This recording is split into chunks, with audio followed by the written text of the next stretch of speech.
Sorry, we gotta do that again. Richard's like... Hey everyone, I'm Adam Fletcher, and I'm here with Richard Mady, Senior Designer on Diablo Immortal. And I know it's been a huge month for DI, especially this month with June. Talk to us a little bit more about it. Yeah, it's been a massive month. It's been a massive year for Diablo Immortal. We've introduced the Tempest class, an all-new class for Diablo. Very exciting. We've had the anniversary events, so it's a great time to play Diablo Immortal. Sounds like there's been a ton of stuff. But of course, it doesn't stop here, right? It never stops, Adam. So we have even more updates with 3.0, and we'll get into that. Awesome. So, like, I know players have been hearing about the Age of Unmaking. Where are we in this Age of Unmaking? Yeah, that's a great question. So we're actually smack dab in the middle of the Age of Unmaking. 2024 has been a great year of events and introducing new modes and all this other fun content. Ultimately, we're going to have a grand finale at the end of the year, and there's an encroaching terror element in Sanctuary that's coming. So now's the perfect time to gear up and get ready for our grand finale and have fun with our most epic content. So I know you mentioning Tempest is a brand new class to Diablo Immortal. It's actually a brand new class to the whole entire Diablo franchise. Similar to the Blood Knight, which was released last year and is also a brand new class to all of Diablo itself. I guess for returning players, and you were just mentioning with the 3.0 update being out now, like what is kind of like the big thing that they should be jumping into? Yeah, so for returning players, I would definitely recommend leveling up this equipment. So we're actually upgrading our high tier of legendary equipment. So of course we have new affixes, but we're introducing the system of slotting runes inside of it. Awesome. Runes. That makes a bunch of different people's ears burn, I'm sure. Runes being a very popular feature in prior Diablo games, was actually in Diablo Immortal before, and now with this new rune system, what can we expect from it? Yeah, so we had runes before, but it's almost a form of currency. We're letting those players keep that currency and still have that. We kind of make sure that in Diablo Immortal you keep your progression from day one. But with our whole new system, we're taking a lot of inspiration from Diablo 2.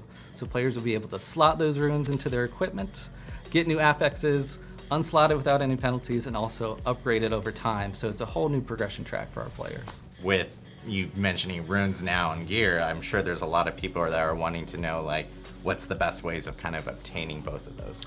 You can get a lot of the legendary equipment and runes from various places in the game.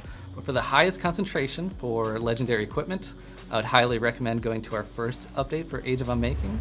So we had Terror Rifts, we had Oblivion Pillars, we had Hellslayer Bounties. That's going to be your best place to get that legendary equipment. But for runes, we're introducing two new modes, Abyssal Verge and Arabin. So new names now we're hearing with the 3.0 update, Abyssal Verge and Arabin. Can you explain to us what Abyssal Verge is? So inside of Sanctuary, there is this encroaching terror coming in, and it's starting to materialize. It's not quite here yet, but in these two new modes, you'll actually see this materialize more. Inside of the Abyssal Verge, players will see the terror incarnate, and basically it's a black smoke being conjured by some Lord of Terror, possibly, and this smoke is going to kill and change anything it touches. So the players will be dropped into the world, be chased by this.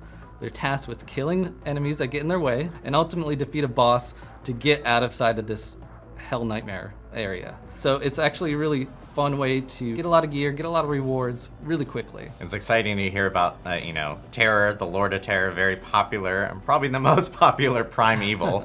But Arabin, I know, was another new feature in 3.0. Can you talk to us a little bit more about what Arabin is?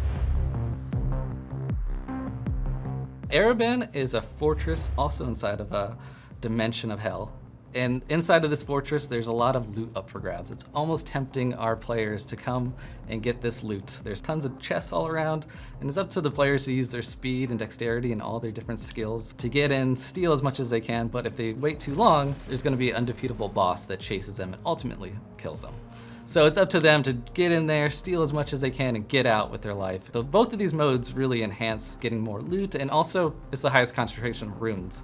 So I really think those high-end players should focus on these two modes to level up their equipment. That's awesome. You know, loot and plunder. Everyone wants their loot, so it's always good to hear that there's a new great way of being able to obtain some more.